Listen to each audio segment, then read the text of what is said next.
సంస్కృతి సంపద YouTube channel తరపున అందరికీ స్వాగతం. శ్రీమద్ భగవద్గీత ఆధ్యాత్మిక రహస్యాలు అనే శీర్షికలో శ్రీ త్రినాథ్ గారు ధారావాహిక ప్రసంగం చేస్తున్నారు. వారి ధారావాహిక ప్రసంగంలో ఈరోజు 517వ ప్రసంగం చేస్తున్నారు. శ్రీ త్రినాథ్ గారికి స్వాగతం. నమస్కారం అండి. ఓం శాంతి. శ్రీమద్ భగవద్గీత ఆధ్యాత్మిక రహస్యాలు ఈ యొక్క కార్యక్రమాన్ని వీక్షిస్తున్నటువంటి సోదర సోదరిమణులందరికీ కూడా హార్దిక స్వాగతం, సుస్వాగతం, నమస్తమాంజలి. ముందుగా ధార్మికము ఆధ్యాత్మికము మరొక అంశాన్ని మీ దృష్టికి తీసుకొని వస్తానండి. మనం మామూలుగా స్వర్గము నరకము అంటాం, వైకుంఠం అంటాం, అదేవిధంగా హెవెన్ అంటారు, కొన్ని ధర్మాల వాళ్ళు ప్యారడైజ్ అంటారు, కొన్ని మతాల వాళ్ళు జన్నత్ అంటారు. ఇది ఇన్ఫర్మేషన్ వరకే ఉంటుందండి మనకి ధార్మిక జగత్తులో. దీని యొక్క డీటెయిల్స్ లేవు మనకి. స్వర్గం అంటే ఎక్కడుంటుంది, స్వర్గానికి ఎలా వెళ్ళగలుగుతాం, దానికి ఏదైనా ఫార్ములా ఉందా, ప్రాసెస్ ఉందా, దానిలో వెళ్ళడానికి ఏం చెయ్యాలి, లేక అందరూ వెళ్ళిపోతారు అందులోకి, ఇలాంటివి మనకి స్టడీ చేయం మనం. ఎందుకంటే మనము బుద్ధినేత్రం తెలుసుకోకుండా మనం వెళుతున్నాం కాబట్టి ఈ స్వర్గం అంటే అందరూ వెళ్ళిపోతారు అనుకుంటున్నాం. కానీ భగవంతుడు 7వ అధ్యాయం 3వ శ్లోకంలో ఏం చెప్పడం జరిగింది? మనుషులు వేల కొలది మనుషులలో ఒకానొకడు జ్ఞానసిద్ధి కోసం ప్రయత్నం చేస్తాడు, అంటే పరమాత్మని పొందే జ్ఞానసిద్ధి కోసం ప్రయత్నం చేస్తాడు. అట్లు ప్రయత్నం చేసినటువంటి వాళ్ళలో అనేకులలో ఒక్కడు తెలుసుకుంటాడని చెప్పాడు. అంటే కొద్దిమంది మాత్రమే కదా. మరి ఈ కొద్దిమంది ఎక్కడికి వెళ్తారు? అనేకులు అత్యధిక శాతంలో ఉన్నటువంటి వాళ్ళు తెలుసుకోరు, భగవంతుడిని తెలుసుకోరు. అంటే భగవంతుడిని తెలుసుకోలేని వాళ్ళు కూడా స్వర్గంలోకి వెళ్ళిపోతారా? ఇవన్నీ ప్రశ్నలు రావాలి కదా. సహజంగానే 84 లక్షల జీవరాశులలో ఒక మనిషికి మాత్రమే భగవంతుడు బుద్ధినేత్రాన్ని ఇచ్చినప్పుడు మనకి ఇటువంటి ప్రశ్నలు రావాలి సహజంగానే. మళ్ళీ వీళ్ళు ప్రత్యేకంగా పొందేది ఏమైనా ఉందా? 7వ అధ్యాయం 3వ శ్లోకంలో పాస్ అయిన వాళ్ళు, అందులో గుర్తించిన వాళ్ళు, కొద్దిగా ఆలోచన చేయండి. అప్పుడు మనకేమర్థమవుతుంది? ఆధ్యాత్మిక జగత్తులోకి జంప్ అవుతే అప్పుడు మనకేమర్థమవుతుందంటే ఆధ్యాత్మిక జగత్తులో గీత బోధించిన ప్రాథమిక ఆధ్యాత్మిక మూల సిద్ధాంతం ఏంటంటే నువ్వు భౌతిక శరీరం, వినాశీ భౌతిక శరీరం కాదు. నీవు ఒక చైతన్య శక్తివి, ఆత్మస్వరూపానివి. అర్థమైందండి? ఎప్పుడైతే ఈ ఆత్మజ్ఞానం వస్తుందో పరమాత్మ జ్ఞానం ఆటోమేటిక్గా వస్తుంది. ఆత్మ పరమాత్మ జ్ఞానం వచ్చినప్పుడు రాజయోగ జ్ఞానము సహజంగానే వస్తోంది. ఈ రాజయోగ ప్రక్రియ ద్వారా పరమాత్మతో మన బుద్ధిని సంధానించి ఆ విధంగా గుణాలు, శక్తులు మనం తీసుకుంటాం. ఈ రాజయోగ ప్రక్రియ ద్వారా మనకు ఏమొస్తుంది? ఇంకోటి ఏమొస్తుంది? ఈ సృష్టి చక్ర రహస్యాలు వస్తుంది. ఏ విధంగా ఆత్మలు ప్రయాణం చేస్తాయి సత్యయుగం నుండి కృతయుగం, కలియుగం వరకు, మళ్ళీ కలియుగం ఎండింగు, కృతయుగం ఆరంభమును పరమాత్మ వచ్చి మళ్ళీ యొక్క నూతన సృష్టిని ప్రారంభించి ఆ నూతన సృష్టిలోకి శ్రేష్టమైన జన్మలు తీసుకునే విధానము, ఇదంతా పరమాత్మ మనకి ఈ సంగమ యుగములో పరమాత్మ తెలియచేస్తున్నాడు. ఇవన్నీ మనకు అర్థమవుతాయి. మనకి ఏమర్థమవుతాయి? పరమాత్మతో ఎప్పుడైతే మనం రాజయోగం ద్వారా కనెక్ట్ అవుతామో మన బుద్ధిలో, మన ఆత్మలో ఏమవుతాయి? దివ్య గుణాలు, దివ్య శక్తులు వస్తాయి జ్ఞానం ఆధారంగా. అప్పుడు మన కర్మలు శ్రేష్టమవుతాయి. ఈ కర్మ సిద్ధాంతం ప్రత్యేకంగా నేర్చుకోక్కర్లే. కర్మల గుహ్యగతి అని గీతలో చెప్తాడు కదా. కర్మణో హోయ్యపి బోద్ధవ్యం, బోద్ధవ్యం చ వికర్మణ, అకర్మణశ్చ బోద్ధవ్యం, గహనా కర్మణో గతి అంటాడు. ఈ గహన అంటే చాలా లోతైన విషయము. ఇది అందరికీ అర్థం కాదు. ఆ 7వ అధ్యాయం 3వ శ్లోకంలో చెప్పిన కొద్దిమంది మాత్రమే వాళ్ళ బుద్ధినేతలను తెరుచుకొని వాళ్ళ జీవితాన్ని పరమాత్మకు అర్పణ చేసి వాళ్ళ పరమాత్మ చెప్పినటువంటి జ్ఞానం ఆధారంగా రాజయోగ మార్గము ద్వారా, ఈశ్వరీయ జ్ఞానము ద్వారా వారి యొక్క జీవితాన్ని శ్రేష్టంగా తయారు చేసుకుంటారు. ఆ విధంగా తయారు చేసుకున్న వాళ్ళు ఒక 30 లక్షల మంది దాకా ఉన్నారు. అర్థమైందండి? అందువల్ల ముఖ్యంగా నేను చెప్పొచ్చేది ఏంటంటే ఈ స్వర్గము నరకము అనుకుంటే ఇన్ఫర్మేషన్ ఉంటే లాభం లేదండి. మనం స్వర్గంలోకి వెళ్ళే ప్రయత్నం చేసినప్పుడు దాని యొక్క ఏమన్నా వాల్యూ ఉంటుంది. స్వర్గం అంటే ఇది, నరకం అంటే ఇది. సత్య త్రేతాయుగాలు స్వర్గం అంటారు, ద్వాపర కలియుగాల్ని నరకం అని చెప్పాడు. దాన్నే భగవద్గీత 8వ అధ్యాయంలో బ్రహ్మ పగలు అన్నాడు, బ్రహ్మ రాత్రి అన్నాడు. ద్వాపర కలియుగాల్ని బ్రహ్మ రాత్రి అన్నాడు, సత్య త్రేతాయుగాల్ని బ్రహ్మ పగలు అన్నాడు. సో మన ప్రయత్నం చేయవలసిందల్లా ఏమిటంటే పుట్టినవాడు ఎలాగైనా మరణిస్తాడు, మరణించిన వాడు ఎలాగైనా మళ్ళీ పుడతాడు. దీని యొక్క ఫార్ములా ఇది పర్మనెంట్ ఫార్ములా. అర్థమైంది? దీన్ని ఎవరు తప్పించలేడు. ఇది భగవాను వాచ. భగవంతుడు చెప్పిన మాటలు శిరోధార్యము. అర్థమైందండి. ఎలాగా నేను జన్మ తీసుకోవాలి కాబట్టి నేను శ్రేష్టమైన జన్మ తీసుకోవాలి, స్వర్గంలోకి వెళ్ళాలి, ఇటువంటి ఆలోచన మీకు కలగడానికి ఇవన్నీ మనం చర్చించుకుంటున్నాం. అర్థమైందండి. ఇక్కడతో మనం ఈ పాయింట్ మీద మనం ఫుల్ స్టాప్ పెట్టి మనం ఇప్పుడు ఈ యొక్క ఎపిసోడ్లో గత 2 ఎపిసోడ్స్లో 9వ అధ్యాయం 11వ శ్లోకము, 9వ అధ్యాయం 12వ శ్లోకము. 9వ అధ్యాయం 11వ శ్లోకం ఏం చెప్తోంది? భగవంతుడు సృష్టి మీద అవతరించినా నేను తిరస్కరిస్తున్నాను అనుకునే వాళ్ళ లక్షణం చెప్పాడు అక్కడ. అవజానంతి మా మూఢా అంటే దైహిక భ్రాంతిలో నేను దేహం అనుకునే వాళ్ళు, మూడవ నేత్రాన్ని తెరవనటువంటి వాళ్ళు ఏమనుకుంటారు? అవజానంతే భగవంతుడిని తేలికగా తీసుకుంటారు. ఇప్పుడు మనం చూస్తున్నాం కదా, ఏదో 5 నిమిషాలు పూజాపాఠం చేసుకుంటాం, వెళ్ళిపోతాం. మన లౌకికంలో అన్ని పనులు, తప్పుడు పనులు కూడా చేస్తుంటాం, విషయ వికారాల్లోకి వెళుతుంటాం, కామ క్రోధ లోభం అహంకారాలకు వెళుతుంటాం, మళ్ళీ ఎక్కడైనా కష్టం వచ్చినప్పుడు భగవంతుడా అంటాము. ఇవన్నీ జరిగిపోతూ ఉన్నాయి. అందుకనే గీతలో 9వ అధ్యాయం 11లో ఏం చెప్పాడు? నేను ఒక మనిషి శరీరములో వచ్చి నేను చెప్పదలుచుకున్న జ్ఞానాన్ని చెప్తాను, మీ ఇష్టము, మీరు వింటారా వినకపోతారా, తండ్రిగా బిడ్డల పట్ల నా బాధ్యతని నేను నెరవేరుస్తున్నాను, మీరు బిడ్డలుగా తండ్రి పట్ల గౌరవం ఉంచి ఆ విధంగా నడుస్తారా నడవరా మీ ఇష్టమే. అర్థమైందండి. సో ఆ విధంగా 9వ అధ్యాయం 11వ శ్లోకం నడిచింది. అవజానంతి మా మూఢ మానుషిం తనుమాశ్రితం పరంభామజానంత మమ భూత మహేశ్వరం అన్నాడు.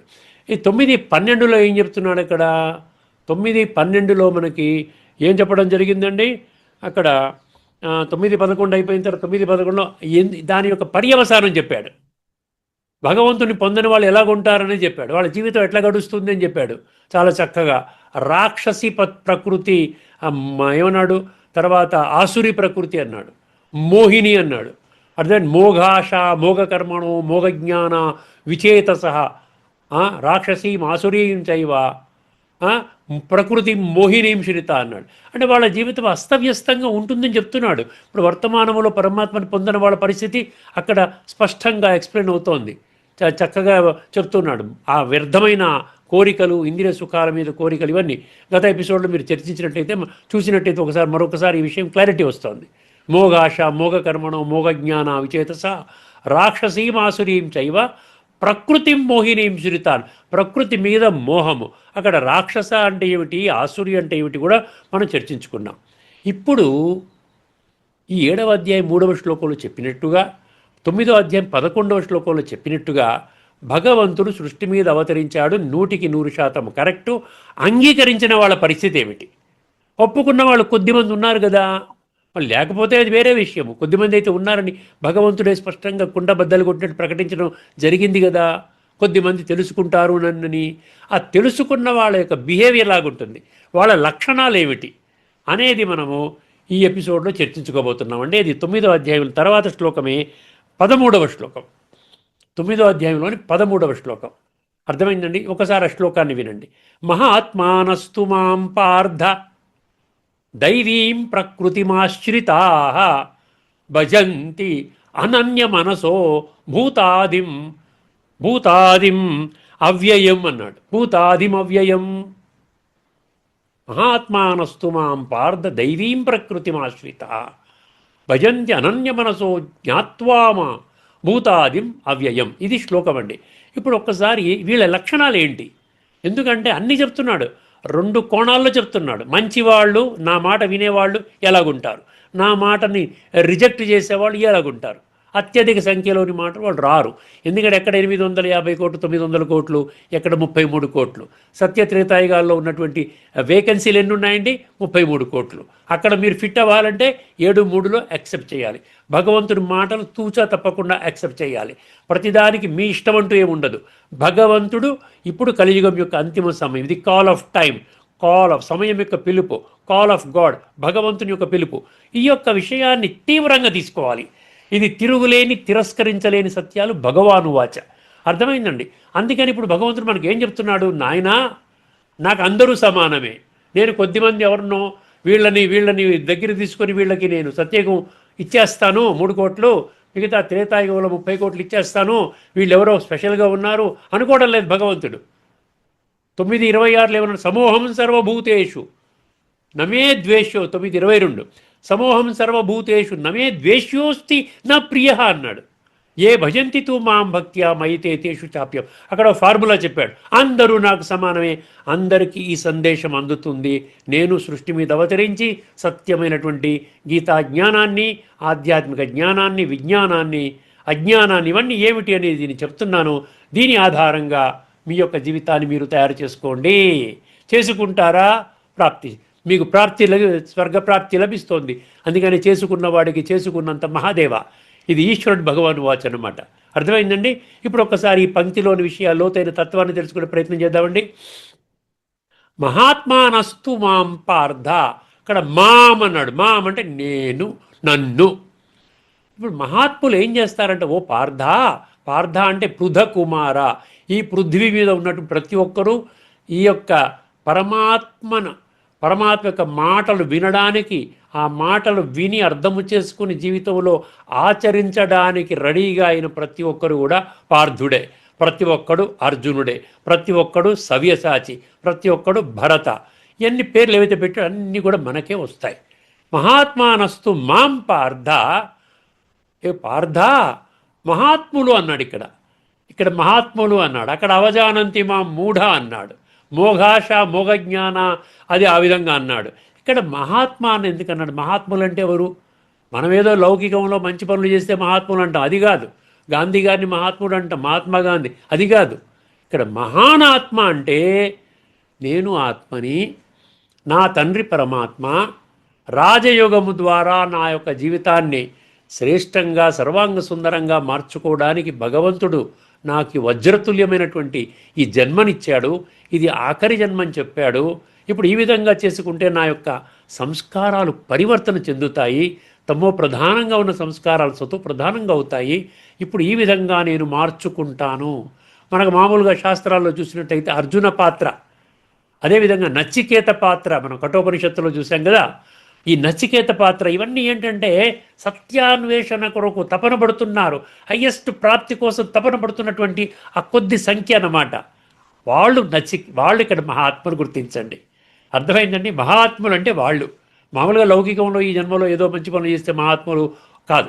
ఈ విషయం చెప్పడం లేదు, లౌకికం కాదు, ఆధ్యాత్మికంగా అర్థం చేసుకుంటే ఇది మహాత్మానస్తు మాం పార్థ. వాళ్ళు ఏం కోరుకుంటారంట? దైవీ ప్రకృతి ఆశ్రిత అన్నాడు. అర్థమైంది? ఇక్కడేమో రాక్షసీం ఆసురీం అన్నాడు.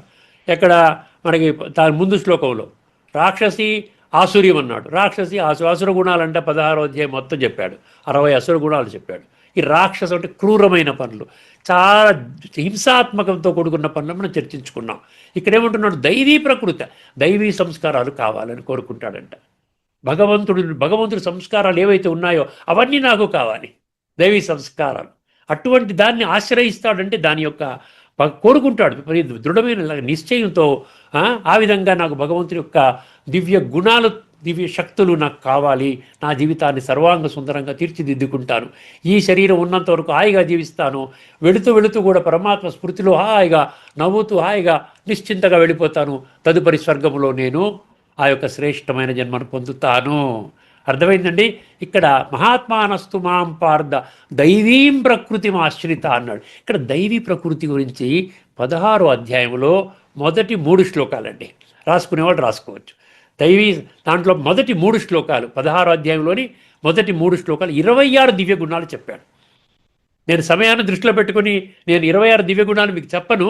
అందులో కొన్ని ముఖ్యమైనవి చూసినట్లయితే అభయం అన్నాడు. ఫస్ట్ది అభయం అంటే ఏంటంటే భయము లేని స్థితి, అంటే ఫియర్లెస్నెస్ అంటాడు. నిశ్చింతా చక్రవర్తి అనమాట. ఈ చనిపోవడం పుట్టడం అనేది ప్రాసెస్ అంతే. నేను నిశ్చింతగా ఉంటాను, తేలిగ్గా ఉంటాను, పరమాత్మ స్మృతిలో ఉంటాను. నిరంతరం ఏ కర్మ చేసినా భగవంతుని యొక్క ధర్మ సంస్థాపన కర్తవ్యాన్ని సమర్థించే కర్మలు చేస్తాను, భగవంతునికి ఇష్టమైన కర్మలు చేస్తాను. ఈ నిరంతరము భగవంతుని తోడు పెట్టుకుని ఉంటాను. ఇదన్నమాట. అర్థమైందండి? దైవీ అక్కడ అభయం సత్వ సంశుద్ధి జ్ఞాన యోగ వ్యవస్థితి దానం దమశ్చ యజ్ఞశ్చ స్వాధ్యాయ తపం ఆర్జవం. ఇలా చదువుకోండి మీరు. లాస్ట్లో ఏమంటాడు తెలుసునండి? భవంతి సంపదం దైవీం అభిజాతస్య భారత అంటాడు. భవంతి సంపదం దైవీం అభిజాతస్య భారత. ఏ భరత వంశజుడా, భరత శ్రేష్ఠుడా, నిన్ను ఈ సత్యయుగ ఆరంభములో మొదటిగా ఈ కల్పములోని ప్రయాణం ఏదైతే మొదలవుతుందో అప్పుడు నీ ఏం చేశానంటే 26 దివ్య గుణాలు ఏవైతే ఉన్నాయో నీలో ఆత్మలో అక్కడ భద్రపరిచాను, ఆత్మ అనే లాకర్లో పెట్టాను. నువ్వేం చేసావు? అది వాడుకుంటూ సత్యత్రేతాయుగాల్లో వాడుకున్నావు, బ్రహ్మాండంగా ఎంజాయ్ చేసావు. తర్వాత ద్వాపరయుగం నుండి ఈ యొక్క జన్మలు వస్త్రాలు మార్చుకుంటూ ఉన్నావు కాబట్టి ద్వాపరయుగం నుండి దేహభ్రాంతి, నేను దేహం అనే భ్రమ అందులోకి వెళ్ళిపోయావు. తర్వాత మళ్ళీ కలియుగం అంచున్న 100% దేహము దైహిక జీవితమే నేను దేహం అనుకుని ఇంద్రియ సుఖాలు దాంట్లో పడిపోయావు. ఆ విధంగా నువ్వు పాడైపోయావురా నాయనా, నువ్వు మళ్ళీ వెనక్కి వెళ్ళు, నీ యొక్క ఆత్మ అనుభూతి చెయ్యి, ఆత్మలో ఉన్న 26 దివ్య గుణాలు నువ్వు అనుభవం చేస్తావు. అర్థమైంది? దైవీం ప్రకృతిం ఆశ్రితాః. అర్థమైంది కదండి?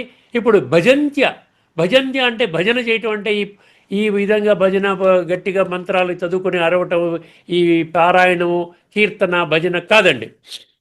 భజంతి అంటే ఏంటి? భజన అంటే పరమాత్మని గుర్తించి పరమాత్మతో మనసు బుద్ధి ద్వారా రాజయోగ ప్రక్రియ ద్వారా నిరంతరము పరమాత్మ యొక్క స్మృతి. అదనమాట. అర్థమైందండి? పరమాత్మని స్మృతి చేస్తాడు. అదే భగవంతుని మన్మనాభవ అంటాడు. మయ్యర్పిత మనోబుద్ధి యో మద్భక్త సమే ప్రియ. అర్థమైందండి? 12వ అధ్యాయంలో 14 మన్మనాభ 9:34, 18:65. మయ్యేవ మన అధస్వ మయి బుద్ధిం నివేశయ నివశిష్యసి మయ్యేవ అధఊర్ధ్వం న సంశయ అంటాడు. చూసారా? 12:8. చాలా ఒక 30 శ్లోకాల్లో నువ్వు మనసు ద్వారా రా నాయనా, నా ద్వారా, శరీరం ద్వారా కాదు. నాకు శరీరం లేదు. శరీరం అంటే ఇప్పుడు మీ పిల్లలు మీరు శరీరం ద్వారా కనెక్ట్ అవుతారు, తల్లి బిడ్డ, తండ్రి బిడ్డ. ఎందుకంటే శరీరాలు మ్యాచ్ అవుతున్నాయి. కానీ ఆత్మ పరమాత్మ మ్యాచ్ అవుతుంది, కానీ పరమాత్మ శరీరము మ్యాచ్ కాదు. అర్థమైందండి? దైవీ ప్రకృతి ఆశ్రిత భజంతే అనన్య అన్నాడండి ఇక్కడ. అనన్య మనసో అంటే ఏంటి? అనన్య మనసు అంటే ఏమిటి?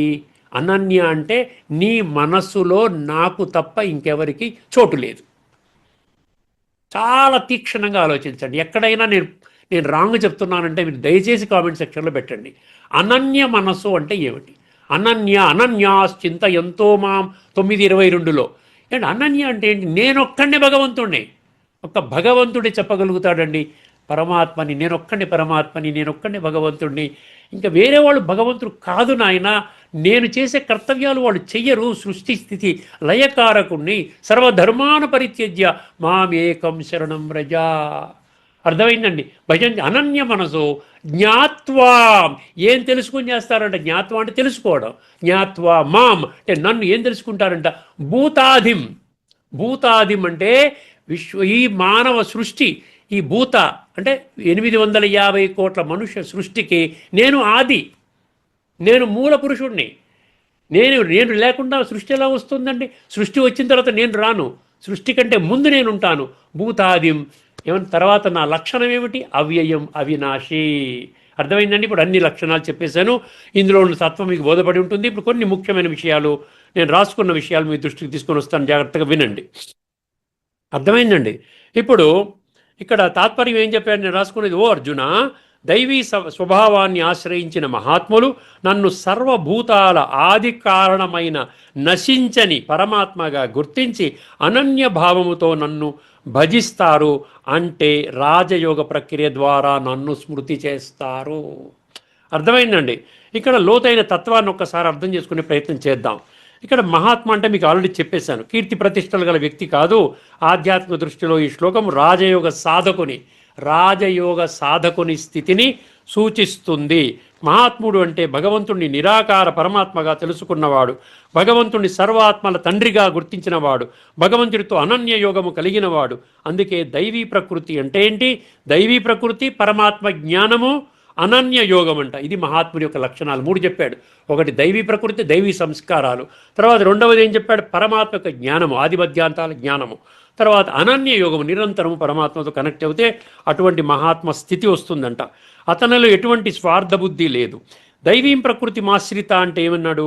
ఇది చాలా ముఖ్యమైనదండి. దైవీ ప్రకృతి, దైవీ సంపదతో కూడిన స్వభావం. ఇప్పటికే చెప్పాను కదా 16 అధ్యాయంలో 26 దివ్య గుణాలు. అందులో ముఖ్యమైనవి ఏమి ఇచ్చాడు ఇక్కడ? అభయము, శౌచము, దమహ అంటే ఇంద్రియ నిగ్రహము, అహింస, సత్యము, శాంతి, దయ, వినయము.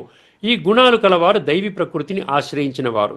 దీనికి విరుద్ధంగా 9, 12లో రాక్షసి ప్రకృతి, ఆసురి ప్రకృతి గురించి చెప్పడం జరిగింది, అంటే ఇంతకుముందు ఎపిసోడ్లో. 9, 13లో దైవీ ప్రకృతి. అందువలన ఈ రెండిటికి మధ్య వ్యత్యాసం గుర్తుపెట్టుకోండి. అనన్య మనస, అనన్య భక్తి అంటే భగవంతుడికి ప్రత్యామ్నాయము లేదు, రెండవ భగవంతుడు లేడు, గుర్తుపెట్టుకోండి. మనం వెతుక్కోవాల్సిన పని లేదండి. మనం నమ్ముతాం భగవంతుడు ఒకడే, గాడ్ ఈజ్ వన్ అంటాం. దాని లాభం ఏంటి? మనకు పరిచయం లేదు, నామ రూప దేశకాల గుణకర్తవ్య సంబంధ ఇవన్నీ తెలియదు. అన్న దృఢ నిశ్చయం కలిగి ఉండడం అనమాట. ఏంటి? భగవంతుడికి ప్రత్యామ్నాయము లేదు అని భావించడం. అంటే సమస్త మానవాళిని ఉద్ధరించడానికి ఒక్క భగవంతుడు తప్ప వేరే ఆశ్రయము లేదు. అండర్లైన్ చేసుకోండి, అర్థమైందండి. వేరే లక్ష్యము లేదు, వేరే ఆధారము లేదు. ఇది గీతలో స్పష్టం చేయబడిన భక్తుడి అత్యున్నత స్థాయి. అర్థమైందండి. అది ఆ విధంగా ఏంటి? భగవంతుడు ఒక్కరే అనడం. అనన్య మనసు అంటే అదనమాట మీనింగ్. ఇక్కడ కొన్ని మీకు మరికొన్ని విషయాలు తీసుకొస్తాను. ఇదే విషయం గీతలో 8:22 రాసుకోండి. 8:22లో కూడా ఏమన్నాడు? పురుష స పరహ పార్థ భక్త్యా లభ్యస్తనన్యయా అన్నాడు. అక్కడ కూడా అదేవిధంగా అనన్య భక్తితోనే పరమాత్మను పొందవచ్చు, అనన్యాశ్చింతయంతో అని చెప్పాను. ఇలా అనన్య అన్న పదాలు ఉన్నటువంటి శ్లోకాలు చాలా ఉన్నాయి. భూతాదిమ అవ్యయం 4వ విషయం. భగవంతుడి సత్యాలే యథార్థ స్వరూపం ఇక్కడ చెప్పబడింది. భూతాది అంటే ఏమిటి? సమస్త మనుష్య సృష్టికి ఆది కారణము, మూల స్వరూపము. అవ్యయం అంటే భగవంతుడు అవినాశి. ఇప్పుడు ఉపనిషత్తుల యొక్క రిఫరెన్స్ ఇస్తున్నాను మీకు, దయచేసి నోట్ చేసుకోండి. శ్వేతాశ్వతరోపనిషత్తులో 6:9 అండి. న తస్య కార్యం కరణం న విద్యతే న తత్స మశ్చాభ్యర్థ, ఇదంతా వదిలేసేయండి. నా తస్య కార్యం కరణం చ విద్యతే ...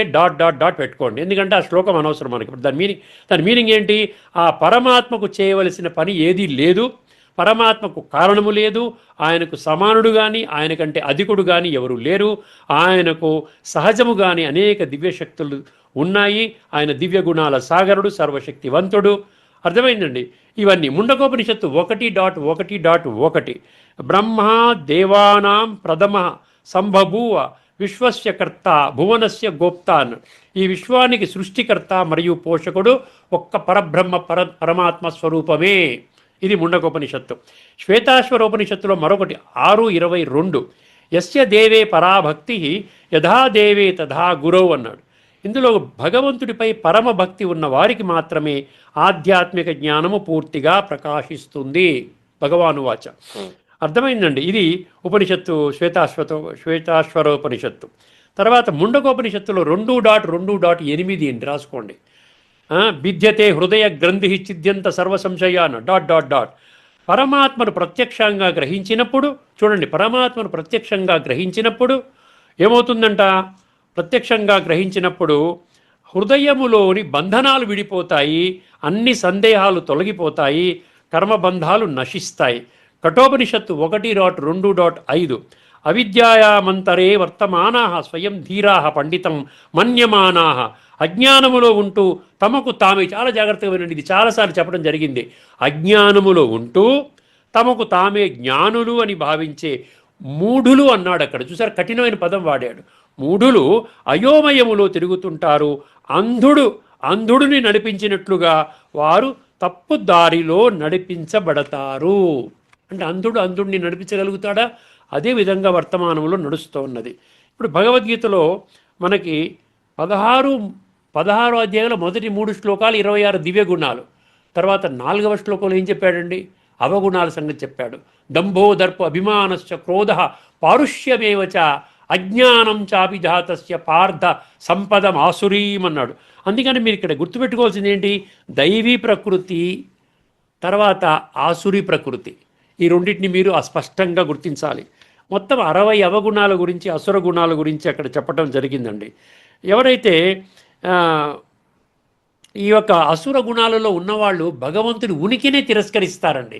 మాకు భగవంతుడు అక్కర్లేదు, ఏమక్కర్లేదని ఇక్కడే బ్రహ్మాండంగా జీవిస్తున్నాం, మాకెందుకు అవన్నీ, ఏమైతే అవుతుందిలేండి, ఈ తర్వాత ఎవరో చూసి వచ్చారు, ఇట్లా అంటారు. స్వార్థపరమైన జీవితం అన్నమాట వాళ్ళది. సత్యమైన మరియు నిస్వార్థమైన భక్తితో కూడిన జీవితం ఎవరిదండి? వీళ్ళది ఈ దైవీ ప్రకృతి వాళ్ళదన్నమాట. నిస్వార్థము, ఆధ్యాత్మిక దృష్టి. ఈ శ్లోకము మహాత్ముల లక్షణాన్ని స్పష్టం చేస్తోంది. భగవంతుడు దేహధారి కాదు, విశ్వచైతన్య స్వరూపుడన్న సత్యాన్ని గ్రహిస్తారు. విశ్వాత్మల తండ్రి భగవంతుడు విశ్వాత్మలందరికీ తండ్రి అండి. ఎక్కడిచ్చాడు? 9వ అధ్యాయం 17వ శ్లోకంలో పితాహమస్య జగతః అన్నాడు. పితాహమస్య జగతః అన్నాడు. జాగ్రత్తగా వినండి. అందువలన రాజయోగ ప్రక్రియతో సంస్కార పరివర్తన చేసుకునే ఏకైక లక్ష్యంతో ఉంటారు వాళ్ళు. అందుకే అనన్య మనసః భజంతి అంటే ఒక్క భగవంతుడి పైనని ఏకాగ్ర చిత్తముతో ఉంటారు. ఈ శ్లోకపు మూల సందేశం ఏమిటి? మహాత్ముడి అసలు లక్షణము దైవ స్వభావము, పరమాత్మ జ్ఞానము, అనన్య భక్తి, భగవంతుడితో యోగము. ఈ 4 కలిసినప్పుడే మహాత్మా స్థితి వస్తుంది. భగవంతుని యథార్థంగా తెలుసుకున్న వారే నిజమైన మహాత్ములు. ఆఖరిగా కొన్ని విషయాలు మీ దృష్టికి తీసుకొని వస్తున్నానండి, చాలా జాగ్రత్తగా వినండి. మహాత్మ, గీతలో మహాత్మ అనే పదం 2 చోట్ల చాలా ప్రముఖంగా ఉపయోగించబడింది. ఒకటేమో ఇక్కడ ఇందులో చెప్పుకున్నాం 9:13లో, ఇంకొకటి 7:19లో చెప్తాడు. బహూనాం జన్మనామంతే జ్ఞానవాన్ మాం ప్రపద్యతే వాసుదేవం సర్వమితి స మహాత్మా సుదుర్లభ అంటాడు. ఆ విధంగా భగవంతుడు చెప్పిన మాటల్ని తూచా తప్పకుండా అంగీకరించి ఫాలో అయ్యేటువంటి వాడు అతి కష్టంగా దొరుకుతాడయ్యా నాకు అంటాడు. అక్కడ కూడా మహాత్ముడి గురించి చెప్పడం జరిగింది. అనేక జన్మల తరువాత భగవంతుడే సమస్తము అని గ్రహించి పరమాత్మ శరణు పొందిన జ్ఞాని మహాత్ముడు చాలా అరుదు. మహాత్ముడు అంటే అనేక జన్మల శ్రేష్ఠ కర్మల ఫలమండి. మహాత్ముడు అంటే ఊరికేనే కాదు. ప్రయత్నాద్యతమానస్తు 6:45 ఏమిచ్చాడు? ప్రయత్నాద్యతమానస్తు యోగి సంసిద్ధ కిల్బిష అనేక జన్మ సంసిద్ధ తతో యాతి పరాం గతి అన్నాడు. చూసారా, ఇది ఒక్క జన్మ ఫలం కాదు. ఒక మహాత్ముడుగా మీరు తయారయ్యారంటే జన్మల ప్రారంధాన్ని మీరు అనుభవం చేస్తున్నారు. అందుకని 9:13లో దైవీ స్వభావంతో పరమాత్మను అనన్య చిత్తముతో భజించే భక్తుడిని మాత్రమే మహాత్ముడుగా గుర్తించాలి. జ్ఞానంతో కూడిన భక్తి అన్నమాట, అంధవిశ్వాసంతో కూడిన భక్తి కాదు. మహాతత్వం అంటే మహాత్మతత్వం అన్నమాట. భగవంతుణ్ణి నిజంగా తెలుసుకునే వారే మహాత్ములు. ఒక లోతైన విషయం చెప్పి ముగిస్తానండి. ఆధ్యాత్మిక దృష్టిలో రాసుకునేవాళ్ళు రాసుకోండి. 9వ అధ్యాయంలోని 11, 12, 13 ఇప్పుడు ఈ 3 చర్చించుకున్నాం. ఇది 3వది అన్నమాట. శ్లోకాలు, ఈ 3 శ్లోకాలు 3 రకాల చైతన్య స్థితులను సూచిస్తున్నాయి. ఒకటి, అక్కడ మొదటి అవజానంతిమా మూఢ అంటే ఏంటి? దేహాభిమానంలో ఉన్నవాళ్ళ స్థితి. అదేమో 9:11లో. రెండవది మోహమాయ ప్రపంచము 9:2 మోఘాష మోగజ్ఞాన మోగకర్మణ అన్నాడు. చూసారా, అది మోహమాయ మునిగిలో ఉన్న అందులో ఉన్నటువంటి వాళ్ళు. 9:12 మాయలో పూర్తిగా చిక్కుకొనిపోవడము. మూడవది ఆత్మ చైతన్యము 9:13 భగవంతుడిని పరమాత్మగా గుర్తించి వారితో యోగము చేయడము. భగవద్గీత చెప్పే కేంద్ర సత్యం ఏమిటండి? మూల సూత్రం ఏమిటి? ఒక్కసారి జాగ్రత్తగా వినండి. భగవంతుణ్ణి అవమానించేవారు మోహములో పడతారు. భగవంతుని యథార్థంగా తెలుసుకునేవారు మహాత్ములు అవుతారు. మోహిని ప్రకృతి అంటే ఏమిటి? 9:12లో మోహిని ప్రకృతి అన్నాడు. ఇక్కడ దైవీ ప్రకృతి అన్నాడు 9:13లో. ఏమండి, ఈ రెండింటి మధ్య ఉన్న గీతలోని గొప్ప తాత్విక భేదం ఇదే. పరమాత్మ జ్ఞానము, ఆఖరి మహావాక్యం అండి, పరమాత్మ జ్ఞానము మోహాన్ని తొలగించి మనిషిని మహాత్ముడిగా మారుస్తుంది. పరమాత్మ జ్ఞానము మోహాన్ని తొలగించి మనిషిని మహాత్ముడిగా మారుస్తుంది. మోహిని ప్రకృతి మనిషిని భగవంతుడి నుండి దూరము చేస్తుంది. చూసారా, దైవీ ప్రకృతి మోహిని ప్రకృతి గురించి చెప్తున్నాడు. అర్థమైందండి? పరమాత్మ జ్ఞానము మోహాన్ని తొలగించి మనిషిని మహాత్ముడిగా మారుస్తుంది. మోహిని ప్రకృతి మనిషిని భగవంతుడి నుండి దూరం చేస్తుంది. దైవీ ప్రకృతి మనిషిని భగవంతుడి వైపు తీసుకుని వెళుతుంది. ఏమండి, దైవీ ప్రకృతి మనిషిని భగవంతుడి వైపు తీసుకుని వెళితే ఈ మోహిని ప్రకృతి భగవంతుడిని దూరం చేస్తుంది, మనకి భగవంతుడి నుంచి దూరం చేస్తుంది. ఇప్పుడు ఆఖరిగా 9వ అధ్యాయం 13వ శ్లోకం గురించి భాష్యకారులు ఏమి రాశారో ఒక్కసారి చెప్పి ముగిద్దామండి. ఇది 13వ శ్లోకము 9వ అధ్యాయం రాజవిద్య రాజగుష యోగము. ఒకసారి గమనించండి. కానీ అన్నాడు, ఎందుకంటే గత శ్లోకం చెప్పుకున్నాం కదా, గత ఎపిసోడ్లో 9:12తో లింక్ అనమాట, 9:11తో లింక్, 11, 12, 13 చాలా శ్రద్ధగా వినండి.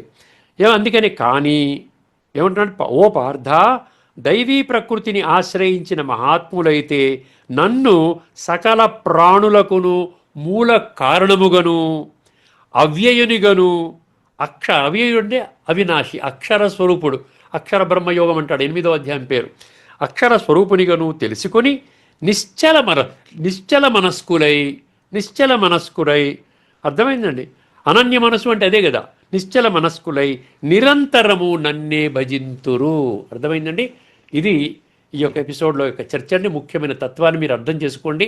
1-2 సార్లు దీన్ని అర్థం చేసుకోగలిగితే మీకు ఆ స్పష్టత వస్తుందండి. ఇక్కడితో మనం ఈ చర్చను ముగించుకుందామండి. అంతవరకు సెలవు. అందరికీ నమస్కారము. లోకా సమస్త సుఖినో భవంతు. ఓం శాంతి.